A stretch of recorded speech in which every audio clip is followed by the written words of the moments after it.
Olha, gente, o matemático e meu amigo também, Francisco Lira, ele tem abastecido com dados diariamente o Jornal da Band. Ele vai fazendo a média de contaminação, monitorando os bancos de dados, e ele vai fazendo uma curva. Ele pega sempre a média dos últimos 7 dias e coloca, olha, esse é o número de contaminações, esse é o número de mortes em média por dia, porque como tem uma oscilação muito grande, a gente já percebeu isso no caso da Covid, né, que segunda e terça cai porque as notificações, tem uma subnotificação, e daí tem um ajuste nos outros dias, então sempre ele pega qual foi a média dos últimos 7 dias hoje, qual foi a média dos últimos 7 dias amanhã, e assim vai indo. Bom, a média dos últimos 7 dias atualizada para hoje, nós estamos falando em 1.150 mortes dia. Isso não significa que ontem morreram 1.150 pessoas de Covid, nem que hoje tenham morrido 1.150 pessoas de Covid, mas que na média dos últimos 7 dias esse foi o total de mortes. E essa média dos últimos 7 dias é 21% maior do que a média de janeiro. Quando a gente olha a curva de mortes por Covid no Brasil, desde o início da pandemia, a gente vai, mês de abril do ano passado, 190 mortes média dia, a gente vai para maio para 755, olha que subida. Aí a gente atinge 1.011 no mês de junho, 1.062 mortes em julho, média dia. E aí começa a cair. 914, 769, outubro cai para 514. E o menor número, em novembro, 442. Parecia que a gente poderia, então, festejar uma queda e aquilo cair para 190 e desaparecer. Mas não.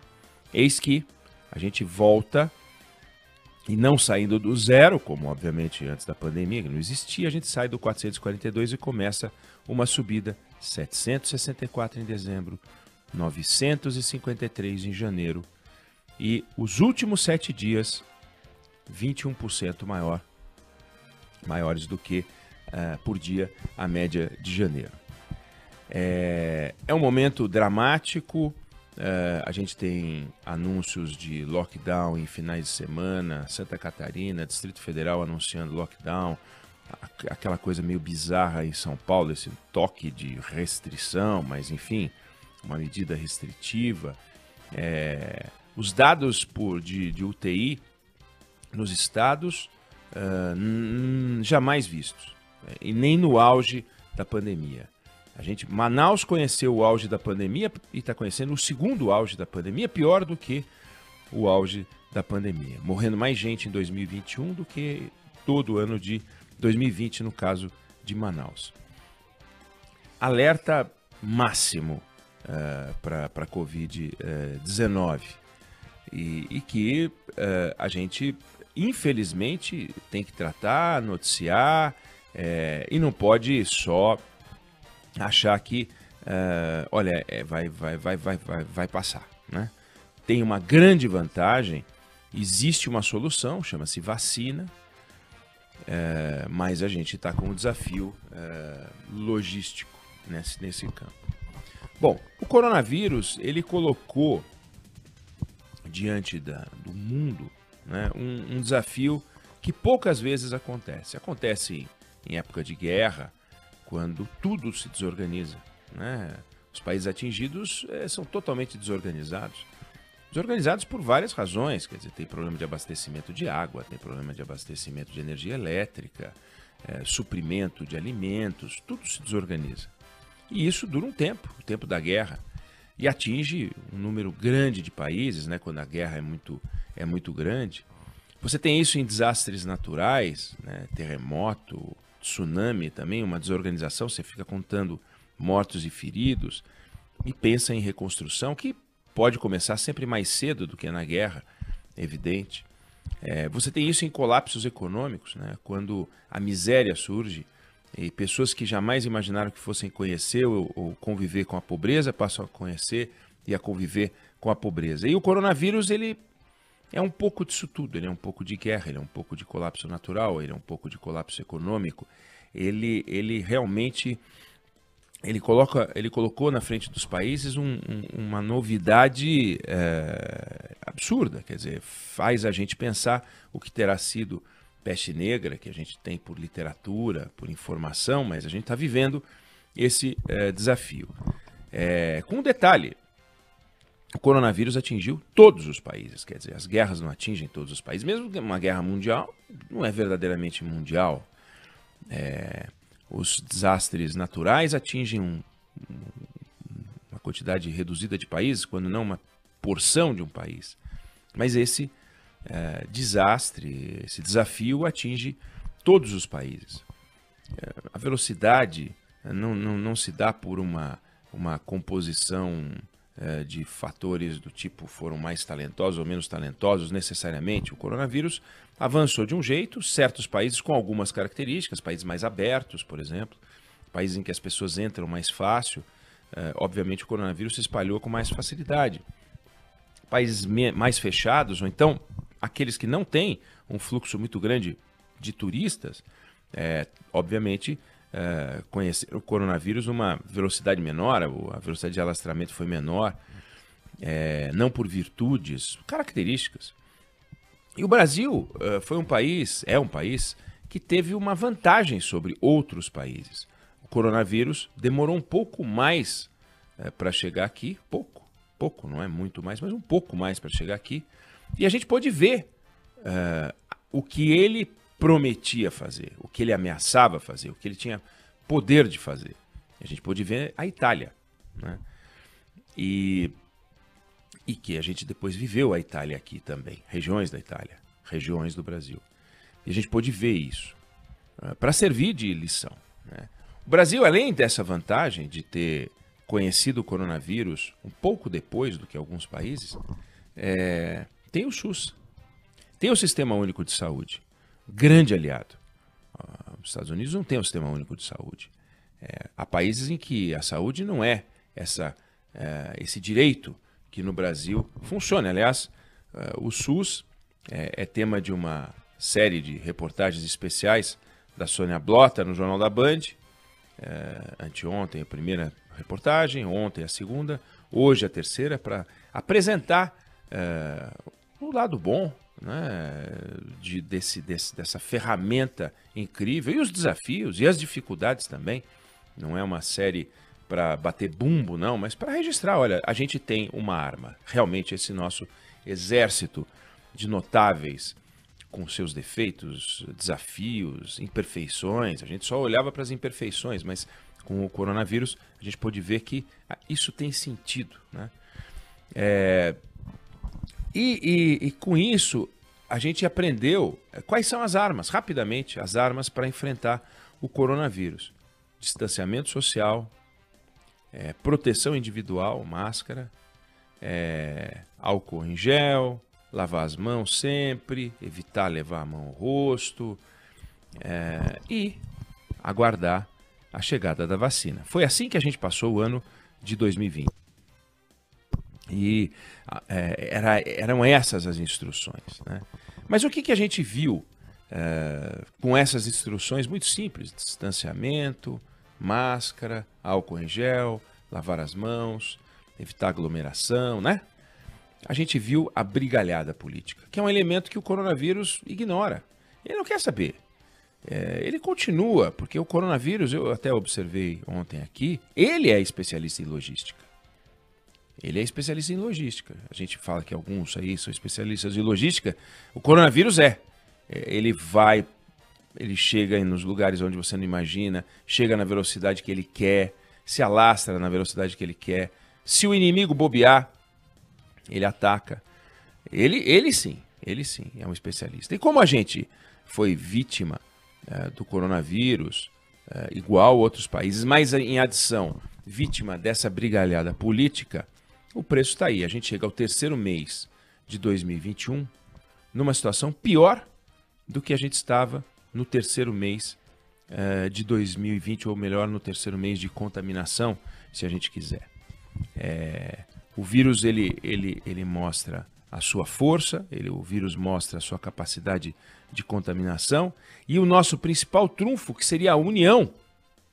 Não a união de andar todos juntos, não a união de pancadão, mas a união foi engolida pela incapacidade de ter uma coordenação nacional. A gente não conseguiu. O Brasil repetiu no combate ao coronavírus a incompetência ao tentar combater a loucura tributária, ao tentar combater a burocracia, ao tentar combater as mazelas do Estado, ao tentar combater todas as nossas, sabe, o nosso endividamento. A gente não conseguiu enfrentar nada disso com talento. Faltou coordenação, falta coordenação. E falta coordenação não é só para o coronavírus, mas no coronavírus é um problema em particular. Porque o coronavírus, a gente não está discutindo qualidade de vida, a gente não está discutindo melhoria das condições de vida, a gente não está discutindo fim da desigualdade social, a gente está discutindo vida. A vida acaba ou a vida continua, simples assim. Então é mais dramático. E a gente percebe que está faltando uma organização, e o que está sobrando é obscurantismo, negacionismo, estupidez. É uma coisa inacreditável. Tem um problema sério da maior gravidade na saúde. Por um erro que dá para ser corrigido, basta o presidente da República tirar esse camarada que não honra a tradição das Forças Armadas de gerar quadros de qualidade e colocar um outro. Ele insiste. Então, em vez de trocar o ministro da Saúde, por razões que, obviamente, não são da qualidade do trabalho, é a convicção do presidente que está sendo discutida quando se discute o Pazuello, ele mantém o Pazuello e vai trocar quem? O presidente da Petrobras. Quer dizer, nós estamos com o coronavírus atacando, ele vai trocar o presidente da Petrobras. Nós estamos com o coronavírus atacando, ele diz agora que vai trocar o presidente do Banco do Brasil. Nós estamos com o coronavírus atacando e ele faz discurso sobre o preço do petróleo, que ele não vai mexer, não tem condições de mexer e disse que não vai mexer. Pode o presidente correr e mandar correr atrás de todas as vacinas do mundo, mas ele corre atrás de fantasias. Quer dizer, ontem chegou ao cúmulo de questionar a importância das máscaras, citando um estudo que ninguém sabe qual é, da Alemanha, que ele não sabe qual é também, não citou, de que máscara faz mal. É uma barbaridade. Quer dizer, ele trocou 2 ministros da saúde que tinham talento sanitário porque não tinham talento de se curvar às ordens dele, obscurantistas, né? Cloroquinescas, e deixa o terceiro, que é o pior que já passou, talvez o pior que já tenha passado por aquela pasta, pelo menos nos momentos em que a pasta foi testada. Ele cobra medidas para compra de vacinas? Cadê o presidente dando bronca pública? Porque ele dá bronca pública na sua equipe. Ele já deu várias broncas públicas. Ele deu bronca pública no presidente da Petrobras. Falou, esse homem nem trabalhar, porque ele fica em home office 11 meses. Anunciou ontem resultados incríveis da Petrobras, o presidente da Petrobras que fica em home office sugerindo ao presidente da República que ele não trabalha. E cadê? Quer dizer, de que adianta você ter um Pazuello que aparece para trabalhar e não faz nada? E não resolve o problema? Que disse não para a Pfizer?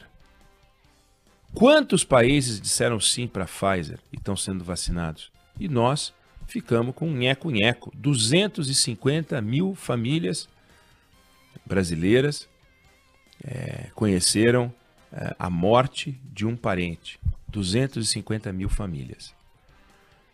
Em um ano.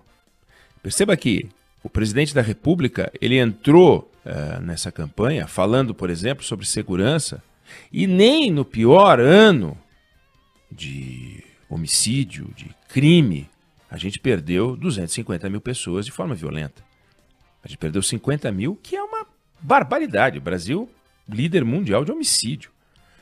Por milhão de habitantes. Não é em números absolutos. Em números absolutos, é óbvio que é. Mas por milhão de habitantes, a gente está no topo. Tem um outro pequeno país que em algum ano conseguiu ter mais mortes por 100 mil ou por milhão de habitantes, morte violenta, homicídio, do que o Brasil. O Brasil é campeão mundial, mas com 50 mil. E com 50 mil o presidente fala em armamento, o presidente fala em polícia, e tem que falar mesmo. E com 250 mil, o que ele propõe? Nada. Ele propõe o obscurantismo, ele propõe que as pessoas simplesmente saiam às ruas, de peito aberto. Ele propunha que as pessoas saíssem às ruas de peito aberto contra os ladrões, os assassinos? Claro que não. Por que a gente tinha que tomar cuidado e tem que tomar cuidado com os assassinos, com os ladrões? E a gente não tem que tomar cuidado com o coronavírus? Com um detalhe, os assassinos pertencem a várias quadrilhas. Alguns nem quadrilha integram. São pessoas que agem sozinhas, assaltando, roubando. O coronavírus é a maior quadrilha que existe. Tem um líder. O coronavírus é uma quadrilha internacional. É uma grande máfia formada de vírus. Se você encontrar a solução e acabar com um deles, você acaba com todos.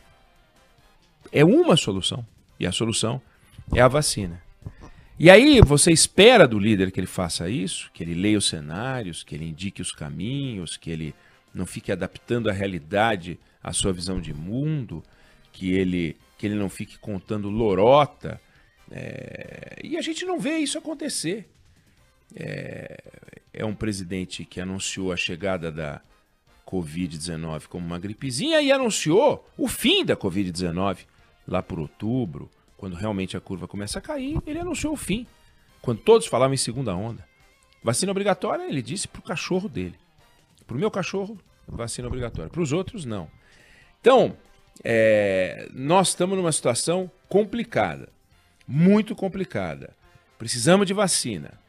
A melhor e mais estimulante notícia, quem deu foi o Supremo Tribunal Federal, ao autorizar estados e municípios a comprarem vacina direto. Porque aí você sai das amarras dessa loucura que tem que passar por esse general incapaz, que tem que passar por essa visão de mundo distorcida do presidente da República, que vacina é bobagem, que vacina não precisa, né? Que bacana é cloroquina, que não presta. Aliás, botou dinheiro público para produzir um negócio que não presta. Vem cá, como assim? Botou dinheiro público para produzir um negócio que não presta. E tá tudo bem? Então, notícia boa diante desse quadro ruim, notícia boa diante desses números lamentáveis que a gente está vendo, os estados e municípios vão poder se mexer agora, livres das amarras da Anvisa, livres das amarras do Ministério da Saúde. Então a gente tem uma chance aí de avançar numa velocidade diferente da que a gente está indo. Em alguns estados, feitas as contas, a vacinação só se completará, caso seja mantido o ritmo atual, em 2024. O último brasileiro daquele estado. O Ceará fez as contas, chegou a essa conclusão. Outros estados também, nesse ritmo absurdo que a gente vai. Pazuello afirmou que em julho a gente vai ter 230 milhões de doses. Tomara que a gente tenha 230 milhões de doses. A gente não quer que, porque ele é um péssimo ministro, ele tenha errado nas contas. Mas ele é um péssimo ministro até porque não sabe fazer o trabalho. Vamos torcer para que essa conta esteja certa. Então, tem uma esperança, a esperança chama-se vacina. Tem uma esperança, é a ferramenta que os estados e municípios ganharam agora. Porque os estados e municípios estão fazendo a lição de casa correta. Estão. E agora com a vacina, a gente pode sair disso, a gente se livra do coronavírus e se livra também das amarras que a dupla Bolsonaro e Pazuello estão impondo no combate ao coronavírus.